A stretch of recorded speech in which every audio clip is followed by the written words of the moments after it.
Cerpen ini ditulis oleh Sasanesana Seng Hansen dengan judul Mengapa Air Laut Terasa Asin? Tahukah teman-teman semua asal-usul mengapa air laut terasa asin? Dahulu air laut sama saja seperti air sungai yang terasa tawar. Semua jenis ikan dan serangga air dapat hidup di air laut maupun air sungai. Tetapi akibat keserakaan seekor kera, air laut pun berubah menjadi asin. Begini ceritanya. Dahulu kala, hiduplah seekor naga muda yang sering mengembara di negeri-negeri utara. Karena naga muda ini sangat mengenal seluk-beluk negeri-negeri bagian utara, Kaisar Langit menitahkan dia untuk pergi mencari tempat penyimpanan yang paling aman di bumi. Tempat yang tak dapat ditemukan oleh para dewa-dewi lainnya. Benda langit yang akan disimpan adalah benda pusaka Kaisar Langit, kendi langit. Kendi ini memiliki kesaktian luar biasa untuk mengabulkan apapun keinginan seseorang. Karena begitu berharganya kendi langit ini, banyak makhluk yang ingin mendapatkannya. Menerima titah Kaisar Langit itu, naga muda ini pun mulai mengembara mengarungi angkasa luas untuk mencari persembunyian yang aman. Tampaknya vihara puncak Gunung Lima Jari akan menjadi tempat penyimpanan yang cocok, pikir naga muda itu. Dia pun segera pergi meneruskan perjalanan yang memakan waktu 1 minggu lamanya.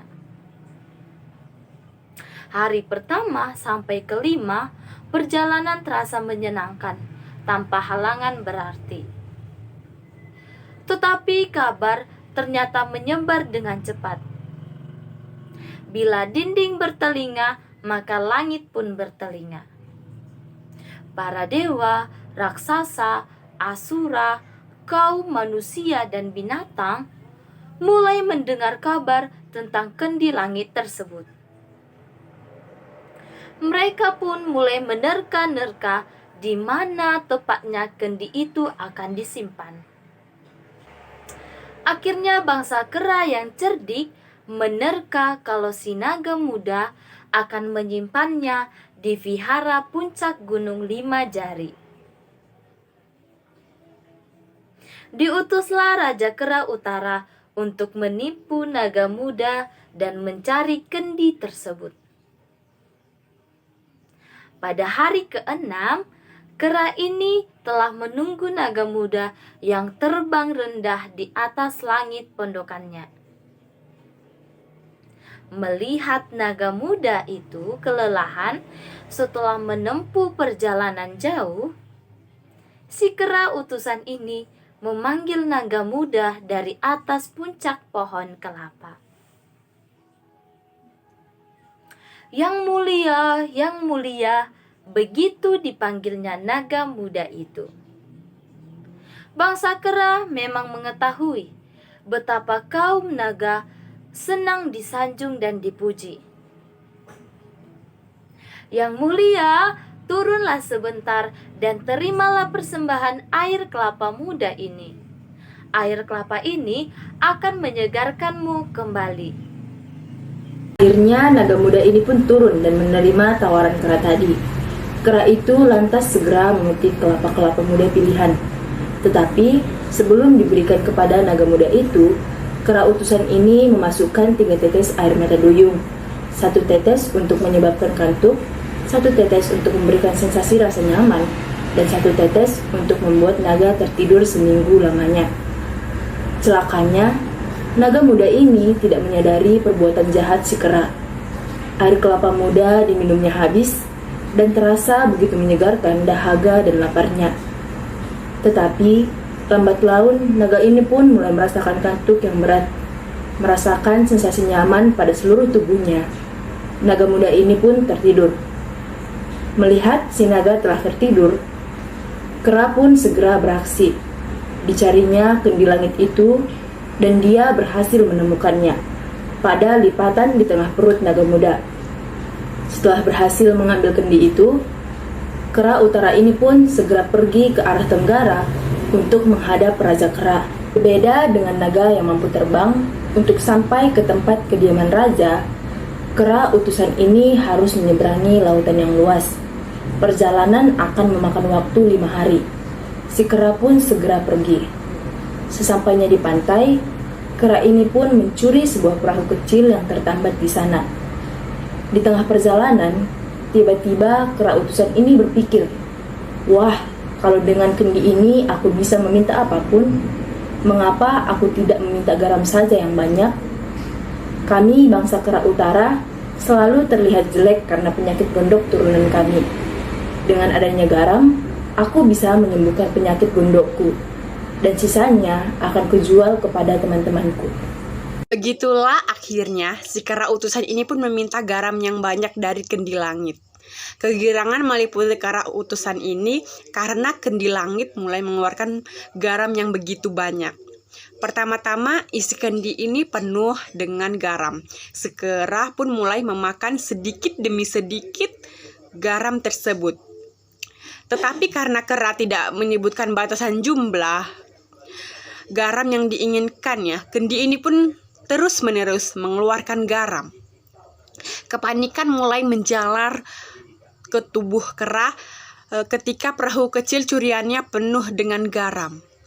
Si kera berusaha keras dengan memaksakan memakan garam itu sebanyak-banyaknya. Rasa asin yang begitu pekat ditahannya sampai akhirnya dia tidak sanggup lagi bernapas.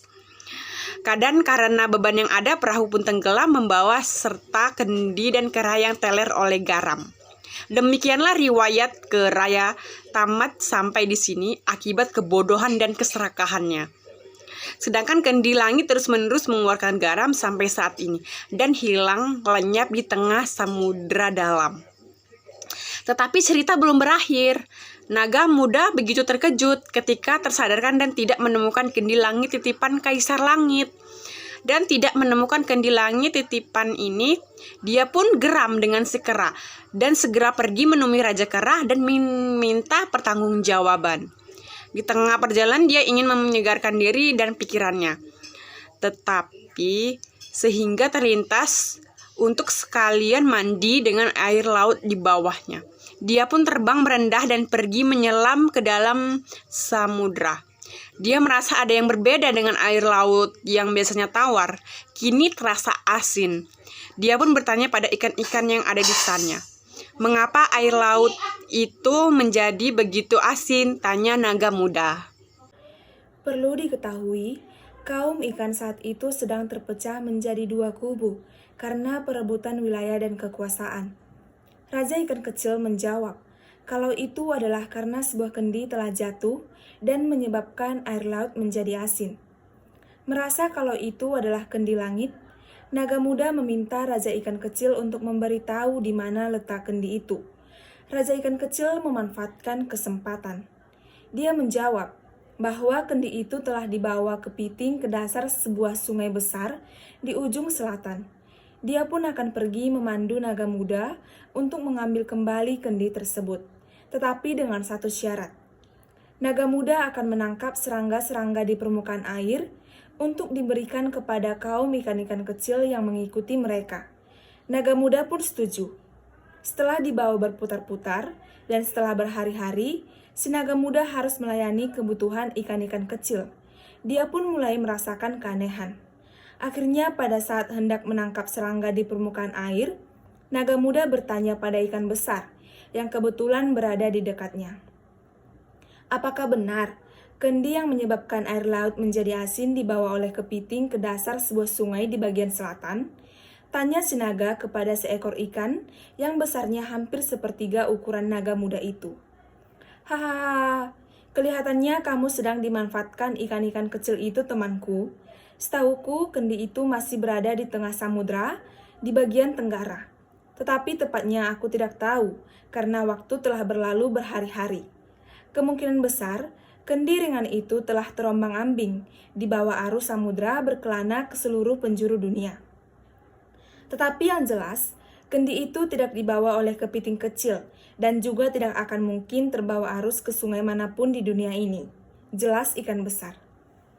Murkalah naga muda itu karena telah ditipu untuk kedua kalinya, dan kali ini dia merasa dimanfaatkan habis-habisan. Dia pun mulai menyerang ikan-ikan kecil, sehingga kaum ikan kecil berlari berhamburan dan bersembunyi di sungai-sungai. Naga muda yang marahnya mulai mereda, bersumpah akan memakan ikan-ikan kecil yang dia temui. Tetapi waktunya telah habis, tugas telah gagal dilaksanakan. Dia pun menyesal. Hanya ada satu hal yang bisa dilakukannya, mencari kendi langit itu sampai ketemu. Naga muda kembali menuju samudra, dan sampai saat ini terus berharap untuk menemukan kendi langit.